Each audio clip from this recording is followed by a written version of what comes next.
تخيل إنك قاعد على سفرة مليانة أكل، فجأة تجيلك في ناس في العالم ده تعدي عليها أيام كاملة من غير حتى لقمة تسد جوعها. تخيل إن في حوالي 9 مليون شخص بيموتوا كل سنة بسبب الجوع. في الوقت العالم بيرمي فيه أكتر من 1.3 مليار طن بلاستيك. إحنا فريق HAZ أكاديمية ديكا.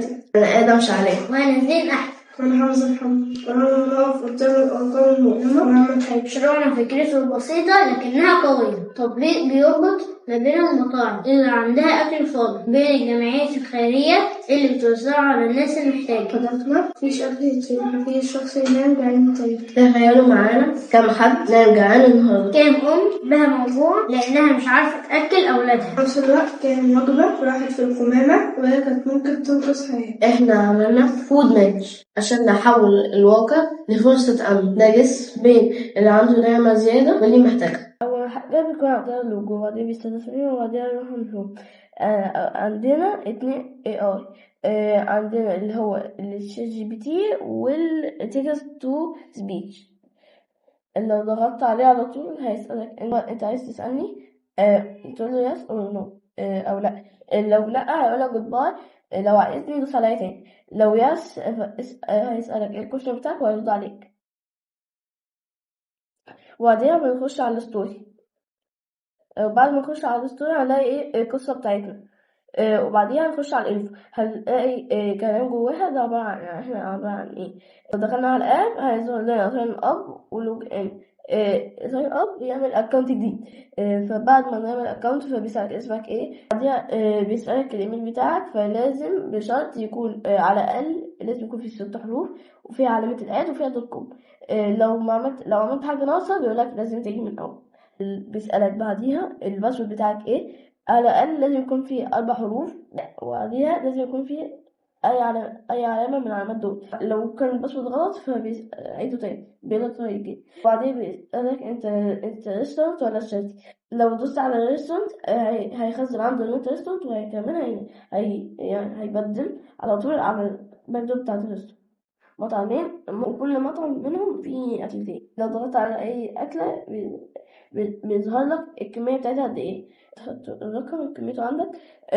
وبعديها لو بيخزن التاريخ بالوقت بتاعك. لما بضغط على أي حاجة بيسجل اسمها وبعدين بيسأل ايه كوانتيتي. بعدين بيخزن التاريخ بتاعي التاريخ اللي أنا لسه داخل بيه.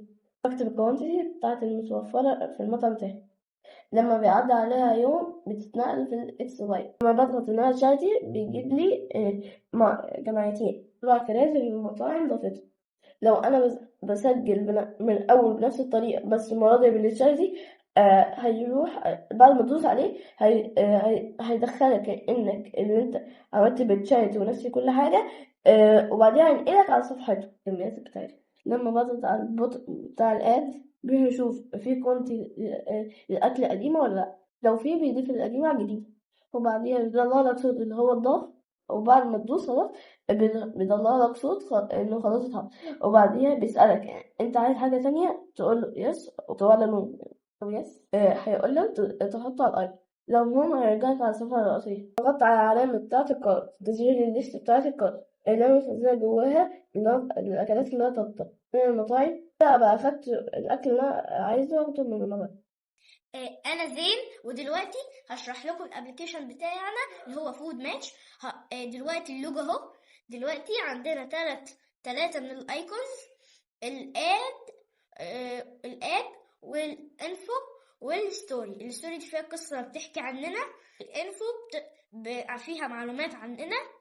والاد فيها بيقول لنا ساين اب ولا لوجن.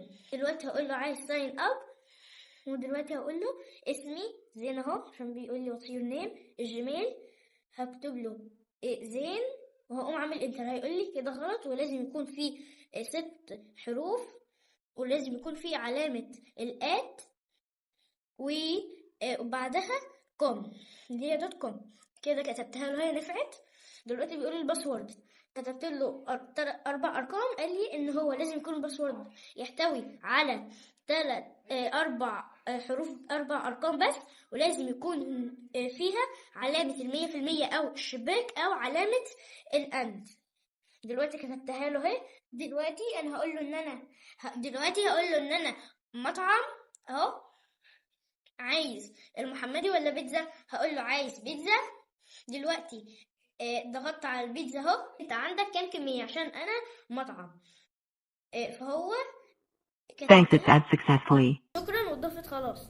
دلوقتي بيقول لي اهو عايز حاجة تانية، هقول له يس. هيقول لي اختارها البرجر. دلوقتي هيقول لي عندك كام كمية؟ هقول له عندي 3 اهو. Thanks, it's add successfully. قال لي كده وكتب لي. بيقول لي دلوقتي عايز تضيف حاجة كمان؟ هقول له نو. دلوقتي خرجني بره اهو. ولو دخلت هعملها تاني وهكتب بقى مثلا اسم حمزة، وهيقول لي دلوقتي الجيميل بتاعي.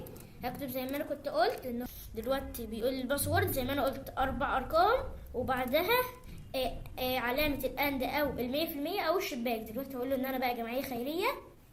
دلوقتي اهو مرسال ولا رسال؟ هقول له انا رسالة. دلوقتي هيقول لي احنا كده ظهر لي الاكلات والكميات اللي ضافها لي المطاعم. دلوقتي البرجر جاب لي منها 3 والمطعم البيتزا جاب لي منها 2. لو دلوقتي ضغطت انا هاخد 1 من البرجر و1 من البيتزا، يبقى كده ده هيبقى البيتزا تبقى 1. ودلوقتي معانا الكارت فيها عايز 1 برجر وعايز 1 بيتزا. وكده بنخرج من الابليكيشن وبنروح الهوم وبنعمل لوجن. لو انا عايز ازود اي اكل تاني دلوقتي انا هدخل الاسم. انا مثلا اخترت الزين ده كان للريستورانت اللي هو المطعم. دلوقتي كتبت له ان هي اللي كانت ريستورانت فدخلنا على المطاعم. عندنا العلامه دي عشان لو في اكل باظ بنتنقل هنا. كده مفيش اكل اهو. كمان عندنا شات جي بي تي يقول لنا نساله اي حاجه احنا عايزينها. بيقول لي دلوقتي عايز تسال حاجه؟ هقول له يس. هيقول لي عايز تسال ايه؟ هقول له هاو ار يو. هيقول لي بقى اهو قال لي. ودلوقتي هيقول لي عايز تسالني حاجه تانية؟ هقول له نو.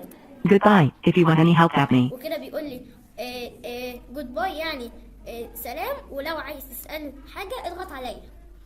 وكده يبقى شرحت لكم تجربه الابلكيشن. المطعم عنده اكل فاضي، كل جمعيه بتوصل مساعدات وكل شخص قرر يساعد، ده بيعمل فرق حقيقي. الأكل اللي بنشوفه بسيط ممكن يبقى حياة لحد تاني. الطفل اللي كان جعان ممكن يتعب ويرتاح. الأم اللي كانت قلقانة ممكن تطمن. مع فود ماتش كل لقمه بتوصل مكانها وكل نعمه بتتحول لفرحه. مع بعض نقدر نغير حياه ناس كتير ونخلي كل يوم احسن.